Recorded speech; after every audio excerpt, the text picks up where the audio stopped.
kok Nabi diperingati hari lahirnya, kalau wali itu diperingati wafatnya. Karena di saat wafatnya itulah diketahui kesempurnaannya. Tapi kalau Nabi dari lahirnya itu sudah ditunggu-tunggu. Sebelum lahir sudah ditunggu-tunggu ya. Itu bedanya antara Nabi dengan wali. Ada perbedaan yang sangat mencolok. Kalau Nabi Muhammad SAW itu diingat-ingat dan diperingati daripada hari kelahirannya. Kalau para wali, kalau para ulama, para kiai yang dapat gelar wali, itu diingat-ingat bukan pada kelahirannya, tetapi pada saat wafatnya. Terus apa bedanya di sini? Kelahiran dengan wafatnya seseorang. Jika kita menengok dari perjalanan cerita, alur sejarah seorang nabi, lalu kemudian kelahirannya yang diangkat, yang diceritakan, memang sangat berbeda dengan manusia biasa. Bisa dibayangkan, Nabi Muhammad itu sudah dipermaklumkan, sudah diumumkan, sudah disampaikan kepada semua makhluk yang di langit, yang di arasy, yang di bumi, bangsa malaikat, bangsa jin, semua dipermaklumkan bahwa Allah Subhanahu wa taala menciptakan nur Nabi Muhammad sallallahu alaihi wasallam. Ketika nur ini sudah tercipta, Nabi Adam diciptakan oleh Allah, lalu ini nur dititipkan pada Nabiullah Adam alaihissalam, sehingga Nabi Adam itu bercahaya, gagahnya bukan main. Kenapa? Ada nur Nabi Muhammad di dalam dirinya. Itu nur ditaruh di mana oleh Allah? Ditaruh di punggungnya Nabi Adam, sehingga itu malaikat berkerumun di belakang punggungnya Nabi Adam. Semua malaikat berkerumun ngumpul di sana, ngumpul di punggungnya Nabi Adam. Nabi Adam risih, ini ngapain malaikat di belakang saya? Ya Allah, pindahkan saja ini nur biar malaikat tidak berkerumun di belakang saya. Dipindahkanlah di dahinya Nabi Adam. Itu cahaya pindah ke dahinya Nabi Adam. Itu semua malaikat berpindah semua di depan dahinya Nabi Adam, karena begitu hormat kepada ini nur, ini cahaya. Nabi Adam sumpah rupanya, ini kok malaikat pada ngumpul di depan saya. Akhirnya Nabi Adam minta, ya Allah, pindahkan di satu tempat yang aku bisa melihat itu. Dipindahkanlah itu cahaya Muhammad, nur Muhammad SAW, dipindahkan ke jari telunjuknya Nabi Adam. Dipindahkan di sana.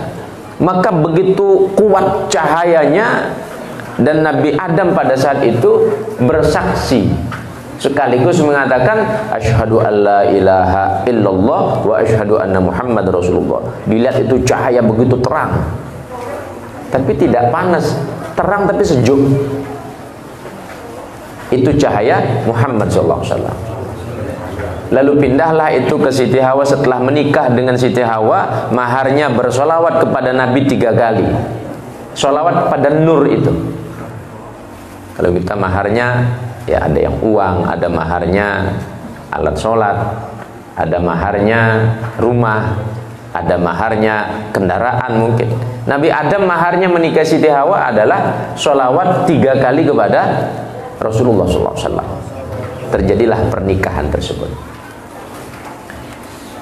Hubungan badan terjadi antara Nabi Adam dengan Siti Hawa. Berpindahlah itu cahaya kepada Siti Hawa. Berpindah itu cahaya, kemudian berpindah sampai pada Nabi Ibrahim, Nabi Ismail, sampai kepada kakeknya Rasulullah, Sayyid Abdul Muttalib. Sayyid Abdul Muttalib. Lalu berpindah kepada Sayyid Abdullah, abahnya, dan kemudian berpindah kepada Sayyidah Aminah, ibundanya. Dan karena itu cahaya yang dikandung maka tidak ada rasa beban berat sama sekali. Itu ringan betul dirasa. Sampai itu terlahir dalam keadaan mencorong itu cahaya, menjulang tinggi sampai ke negeri Roma, ke negeri Italia pada waktu itu. Itu cahaya, dan kemudian terlahirlah. Maka karena kemuliaan ini, proses penciptaan yang begitu sempurna, sehingga kelahiran itu ditunggu-tunggu. Dan kelahiran itulah yang diagungkan, karena dengan kelahiran ini menjadi tolak ukur kesejahteraan seluruh alam raya ini, kebaikan seluruh alam raya ini, rahmat yang akan terpancar dari sang kekasih Allah sejati ini ke seluruh alam raya ini. Maka kelahirannya yang diagung-agungkan.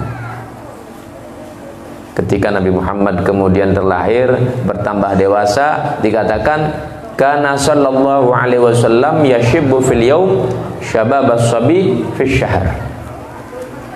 Punya keistimewaan juga ini Nabi. Tumbuh kembangnya itu tidak seperti tumbuhnya kita anak-anak biasa ini. Nabi itu kalau bertumbuh kembang, satu hari kalau anak itu ya berkembang ya sebagaimana sehari itu. Tapi kalau Nabi Muhammad, perkembangan hari itu sama dengan perkembangan anak-anak 1 bulan. Itu Rasulullah. Dari proses perkembangannya, tingkat kecerdasannya, amanah, itu semua serba sempurna. Maka kemudian karena ini sudah dipersiapkan, yang diingat-ingat, yang disanjung-sanjung kelahirannya Nabi Muhammad. Dan ini wajib hukumnya memperingati kelahiran seperti ini ya. Wajib hukumnya. Tapi sebaliknya kalau ulama, wali itu berbeda. Wali itu dia mendapatkan gelar seorang wali itu kan setelah berproses. Setelah berproses. Kita kenal Kiai Hamid Pasuruan itu kan bukan di saat beliau lahir, bukan di saat beliau mondok, tapi di saat beliau sudah wafat baru cerita-cerita muncul. Di saat hidupnya, di saat beliau mengajar, bagaimana kejadian dengan santri-santrinya, baru terangkat cerita kesempurnaan yang Allah berikan kepada beliau Kiai Abdul Hamid. Dan berkah itu akan mengalir setelah wafatnya beliau. Ini bedanya ya. Makanya kalau wali itu diperingati hari wafatnya. Kenapa? Karena diketahui sempurnanya itu di saat wafatnya. Nggak ada tiba-tiba ceprot lahir jadi wali ya. Semua proses. Ada seorang ibu itu datang kepada Syekh Abdul Qadir Jailani. Seorang ibu datang kepada Syekh Abdul Qadir Jailani. Ibu ini nitipkan anaknya. Dititipkan itu anaknya di tempat di pondoknya Syekh Abdul Qadir Jailani. Beberapa waktu ditengok sama ibunya. Ini anaknya sehat, gemuk anaknya, dititipkan. Rupanya di saat nengok ibunya ini kok ada kejanggalan, ada sesuatu yang kurang. Duh, anak saya kok berubah jadi kurus, anak saya kok berubah jadi seperti ini. Di sisi lain dilihat juga Syekh Abdul Qadir Jailani pada saat itu lagi makan daging ayam panggang. Lagi makan daging ayam panggang. Wah, ibunya tambah tak terima ini. Sudah, namanya perempuan ya, ibu-ibu. Sudah, tidak mikir panjang sudah. Wahai Syekh, saya mau tanya ini katanya. Saya ini titipkan anak saya di sini, awalnya datang sehat anak saya, sekarang kok bisa kayak begini? Nah, sedangkan Anda makan yang enak, gimana ceritanya ini? Anda kiainya kok kasih contoh katanya. Tidak sopan ibu ini ya. Tidak sopan ibu. Belum ngerti derajatnya seorang wali ya. Tapi Syekh Abdul Qadir ini dengan tersenyum mengatakan, wah ibu, ya coba ngomong yang baik. Apa keluhannya apa? Ini loh anak saya, kan saya titipkan di panjenengan. Nah, tapi anak saya kok seperti ini, kok berubah kurus seperti ini. Apa tidak dikasih makan? Atau mungkin kasih makan asal-asalan saja kata. Syekh Abdul Qadir Jailani tidak berbicara panjang, wah ibu, kalau ibu itu ingin mengharapkan anaknya sebagaimana niat Anda datang ke tempat saya memondokkan karena Anda percaya kepada saya, mungkin Anda percaya saya orang berilmu, saya menjadi seperti ini ada proses. Begini saja katanya. ini saya habis makan ayam tadi, itu tulangnya coba ambilkan Bu. Tulangnya disuruh ngambilkan, diambil tulangnya sama ibu itu.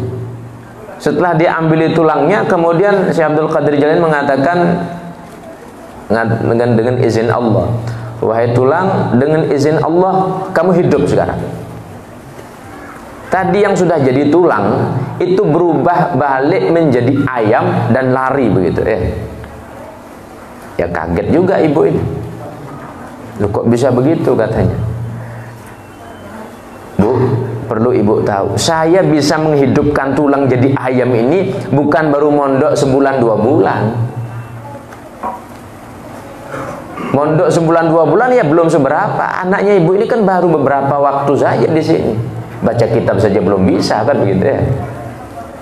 Baca kitab saja belum bisa, kemudian mau jadi seperti saya, mau enak-enakan, perlu mujahadah, perlu sungguh-sungguh.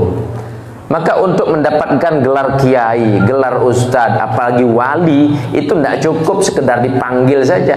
Perlu mujahadah, bisa baca kitab apa enggak, punya ilmu apa enggak, kan begitu. Apalagi gelar wali. Wali itu syaratnya harus ulama. Kiai Hamid itu kan ulama Kiai Hamid itu ulama besar itu. Tersohor di mana-mana keilmuannya layak menjadi wali. Dan tidak ada wali bodoh, itu tidak ada Kalau ada orang bodoh dibilang wali, itu ya sekedar orang dinamakan saja itu. Atau bisa jadi wali syaitan, bisa jadi walinya syaitan, bukan waliullah. Kalau ada orang bodoh kok dipanggil atau dikenal sebagai wali, tidak mungkin itu. Karena 3 ulama besar mengatakan, Imam Syafi'i, Imam Hanafi mengatakan, Imam Suyuti mengatakan, kalau tidak ada ulama itu sebagai wali, maka tidak ada wali di muka bumi. Kalau bukan ulama yang diangkat sebagai wali, maka tidak ada wali di muka bumi ini. Jadi wali itu syaratnya harus ulama dulu, baru dia menjadi wali, baru dikasih derajat oleh Allah Subhanahu wa ta'ala. Artinya kenapa diperingati wafatnya? Karena proses itu, setelah dia sukses dalam proses hidupnya dengan terpaan macam-macam, terpaan masyarakat, terpaan keluarga, terpaan kawan, dan macam-macam terpaan, dia tetap kuat, istiqomah, layak mendapatkan gelar seorang wali, kan begitu kan seperti prosesnya begitu. Memang wali itu ya macam-macam, cuman syarat utamanya harus ulama. Ada wali itu yang dia diangkat selain keulamaannya dengan kesabarannya, ada juga Siapa itu di Yaman itu? Abdurrahman Bajalban Bajalhaban. Abdurrahman Bajalhaban, seorang wali wali besar. Bagaimana cerita walinya? Ketika dia datang ke hutan ini ketika datang ke hutan, rupanya datang ke hutan ini bukan mau bertapa, sumpek di rumah diomeli istrinya tiap hari. Sumpek di rumah dimarahi istrinya tiap hari bingung dia. Sudah dianggap kaset rusak tetap saja ngomel begitu bingung dia. Akhirnya sudah putus asa, keluar, bukan putus asa, supaya tidak melawan istrinya, pergi dia ke hutan. Rupanya di hutan ketemu 2 orang. Yang 2 orang ini rupanya wali juga. Kenapa kok 2 orang ini wali? 2 orang ini ketika dia mau makan, dia tinggal menengadahkan tangannya, ya Allah saya minta makanan, turun makanan di depannya dia. Ini Syekh Abdurrahman ini penasaran, ini orang kok bisa begitu hebatnya menengadahkan tangan, turun makanan. Saya tak coba-coba katanya. Rupanya dicoba juga. Beliau coba, ya Allah saya minta makanan, turun makanan lebih banyak lagi. Berpikirlah beliau ini, loh saya kok bisa begini? Lalu dua orang yang baru ditemui ini penasaran sama beliau ini, penasaran. Ya fulan, Anda ini kok bisa berdoa dan lebih banyak turun makanan? Apa kira-kira rahasianya? Amalannya apa? Kalau boleh saya minta, katanya. Oh enggak, saya kasih dulu. Sampean sampaikan dulu rahasianya apa? Kok sampean bisa minta turun makanan? Kata Syekh Abdurrahman ini. Dua orang ini cerita begini, saya ini setelah saya mondok pesantren, lama sudah, saya ingin beruzlah, mendekatkan diri kepada Allah. Cuman saya punya satu perantara, wasilah. Saya punya seseorang yang saya kenal, tapi belum pernah ketemu orangnya. Saya minta melalui orang tersebut. Siapa namanya? Syekh Abdurrahman. Oh, jangan-jangan saya ini. Jangan-jangan saya Syekh Abdurrahman. Di mana rumahnya? Oh, di kampung sana. Ciri-cirinya bagaimana? Ciri-cirinya dia suka dimarahi istrinya. Ciri-cirinya suka dimarahi istrinya. Akhirnya beliau ini berpikir, oh jangan-jangan saya yang dimaksudkan beneran. Tapi tak pikir-pikir kok saya bisa berdoa juga. Jangan-jangan saya wali juga. Memang wali itu ada yang dirinya tidak tahu kalau dia itu wali. Ada yang dia tahu dirinya wali, cuman tertutup, wali mastur. Ada wali itu yang mereka ya tahu dirinya wali dan terbuka itu, diketahui banyak orang. Akhirnya beliau pulang pamitan pulang dari tempat tersebut, sampailah di rumahnya, ketemu istrinya, lalu istrinya mengatakan, dari mana sampean? Katanya, saya dari hutan. Ngapain ke hutan? Katanya, masih suaranya kencang. Ke hutan, tidak ada kerjaan, ngapain di hutan? Katanya. Nah, cuman karena terus ngomel begitu, tapi beliau sabar, tidak bereaksi. Istrinya malah penasaran, loh kok tidak bereaksi? Biasanya bereaksi. Kata beliau, Bu, sampean perlu tahu, aku ini lo wali, katanya. Sudah sekarang silahkan ngomel, sudah terserah. Justru karena aku sabar, rupanya Allah angkat aku jadi wali, katanya. Sudah ngomel, sudah sekarang tidak apa-apa. Akhirnya ya sudah, dan Allah angkat derajat karena kesabarannya ya. Setelah dia bermondok pesantren, kemudian dapat ilmu yang banyak, rupanya karena sabarnya ini Allah angkat jadi seorang wali. Keramatnya keluar apa? Maidah minas sama, hidangan dari langit turun. Memang di antara keramat wali begitu ya. Walaupun itu permainan-permainan kecil saja dari bagian wali itu bukan segala-galanya. Di zaman Nabi itu ada seorang sahabat. Kalau sahabat kan bukan mukjizat, termasuk keramat juga ya. Ada seorang sahabat namanya Rauhan. Sahabat ini dimerdekakan oleh Rasulullah SAW. Cuma Nabi menjuluki dia ini Safinah. Dijuluki Safinah namanya ya. Ya. Kenapa kok dijuluki Safinah? Karena setiap beliau bawa barang dalam perjalanan, karena dilihat ini kok mantan budak, susah orang ngasih barang sama dia, ditampung saja sama dia, diterima, dibawa sampai satu saat ketemu sama Nabi. Nabi tersenyum saja. Anta ya Safinah, katanya, wahai kamu perahu, katanya, semua barang orang kamu tampung, kamu bawa pulang, katanya. Kayak berkata, ini kan kita bawa pulang nanti ya. Tapi kan sedikit, cuma satu bungkus. Buahnya bawa pulang juga nanti ya. Ya sekalian, biar berkah sih ya. Kalau kesisa di sini kan Pak Jalal kasihan, nanti orang sudah bersedekah ya. Bawa saja pulang semuanya ya. Rauhan ini satu saat diperintah oleh Nabi Muhammad dalam satu misi, kebetulan naik perahu, naik kapal. Kapal dihantam oleh ombak, pecah itu kapal. Dan beliau sudah tidak kondusif keadaannya di atas lautan. Cuman dengan izin Allah Subhanallah, ombak itu menggiring dia sampai ke pantai. Cuman ke pantainya ini ya sudah tidak dikenal, gurun Sahara sudah ya, tandus sudah dilihat jauh, sudah tidak ada apa perkampungan. Bingung beliau. Di saat kebingungan itu gelisah datang apa singa. Hampir sudah didekati, diterkam, beliau cuma ngomong begini, aku ini adalah sahabatnya Nabi Muhammad, kata. Aku ini sahabatnya Nabi Muhammad, kata. Itu singa tidak berani datang, malah memberikan isyarat seakan-akan memberikan petunjuk jalan. Diantar itu ya, diantar oleh singa itu. Sampai akhirnya ketemu jalan untuk pulang.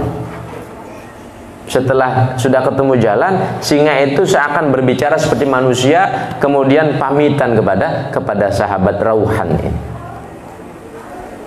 Ini diantara keramatnya ya. Sayyidina Umar keramatnya apa? Punya tongkat. Terjadi gempa bumi, dihentakkan sekali. Kalau aku tidak adil silahkan gempa, tapi kalau aku adil dihentak sekali, berhenti sekarang. Itu bumi tidak jadi gempa ya. Sayyidina Umar keramatnya ya. Kalau kita belum bisa begitu ya, walaupun punya tongkat rotan itu belum bisa ya. Belum bisa. Itu bukan masalah tongkatnya ya. Siapapun ngasih ijazah bukan masalah siapa yang ngasih ijazah. Yang megang tongkat ini berbeda ya. Ini yang megang Sayyidina Umar. Kalaupun Sayyidina Umar waktu itu misalnya megang HP, barangkali ada HP dibanting, tidak jadi gempa ya. Misalnya ya. Jadi bukan masalah sarananya ini, tapi pribadinya.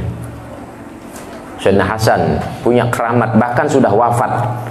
Diceritakan ada seorang datang ke kuburannya, jahil ceritanya, berak di kuburannya Sayyidina Hasan.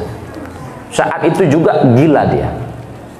Saat itu juga gila dan sampai mati dia gila. Mati dalam keadaan gila.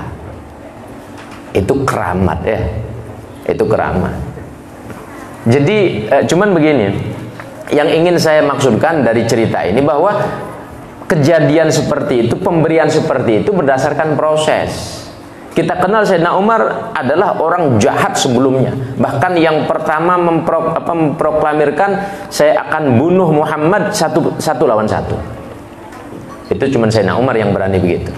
Kalau orang-orang Quraisy kan dia dikumpuli, pemuda-pemuda, preman-preman dikumpuli 40 orang masing-masing dari suku kabilah masing-masing mau dibunuh Rasulullah. Sayyidina Umar tidak begitu. Ambil pedang, berangkat mau nemui Rasulullah. Sampai di jalan ditemui sama orang. Mau kemana kamu Umar? Kata. Aku mau habisi nyawanya Muhammad. Kata. Kamu tidak takut kan? Ya sudah, tidak apa-apa. Nanti aku diadili oleh Bani Hashim, Bani Muttalib.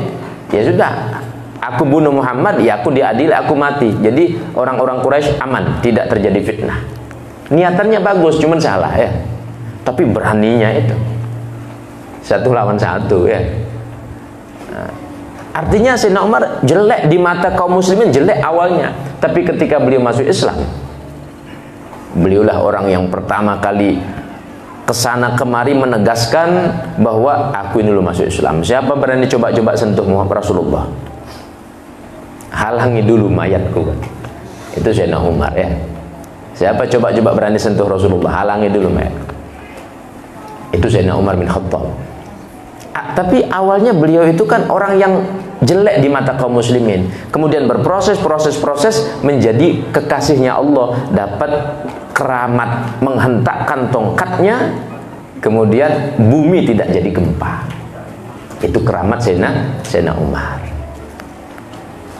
Dan banyak lagi keramat-keramat daripada para ulama itu. Namun tegasnya bahwa keramat itu Allah kasih setelah berproses, dan itu kita mengetahui setelah wafatnya, lebih-lebih setelah wafat. Walaupun ada ulama mengatakan begini, kalau kita mau datang ke wali, lebih baik datang ke kuburannya apa ke tempat dia ngajar, ke tempat dia tidur. Lebih baik mana? Lebih afdol mana? Lebih afdol ke tempat ngajarnya dia, ke tempat dia tidur, daripada ke makamnya. Kenapa demikian? Kalau tempat ngajarnya, tempat tidurnya, tempat aktivitasnya, itu jasadnya tertempel di sana, kainnya tertempel di sana, dia duduk di sana, berkah ilmu ada di sana. dan kain yang tertempel dengan badannya, badan yang tertempel dengan hatinya, hatinya itu yang ta'alluq kepada Allah Subhanahu wa taala. Itu yang menjadikan sebab maka ziarah kepada wali masih hidup lebih afdal daripada ziarah kepada wali sudah meninggal dunia. Walaupun dua-duanya punya keutamaan ya. Sudah meninggal kita ziarah ke kuburannya, ya punya keutamaan. Tapi lebih afdal kalau berziarah di masa hidupnya. Tapi kan tidak banyak kita tahu bahwa si fulan ini wali. Si fulan ini wali kan tidak tahu ya. La ya'riful wali illal wali. Tidaklah mengetahui seorang wali ya kecuali wali juga. Saya tahu fulan itu wali. Berarti sampean wali kalau gitu ya. Kalau saya tahu dia wali, berarti sampean wali berarti ya. Cuman biar dibilang wali sama orang pura-pura saja bilang, "Oh, fulan itu wali." Biar orang anggap sampean itu wali juga. Tapi kan tidak bisa begitu ya. Tidak bisa seperti itu. Karena walinya Allah itu pilihan. Walinya Allah itu pilihan. Nah, baik. Ini perbedaan kenapa kok Nabi diperingati hari lahirnya, kalau wali itu diperingati wafatnya. Karena di saat wafatnya itulah diketahui kesempurnaannya. Tapi kalau Nabi dari lahirnya itu sudah ditunggu-tunggu. Sebelum lahir sudah ditunggu-tunggu ya. Itu bedanya antara Nabi dengan wali.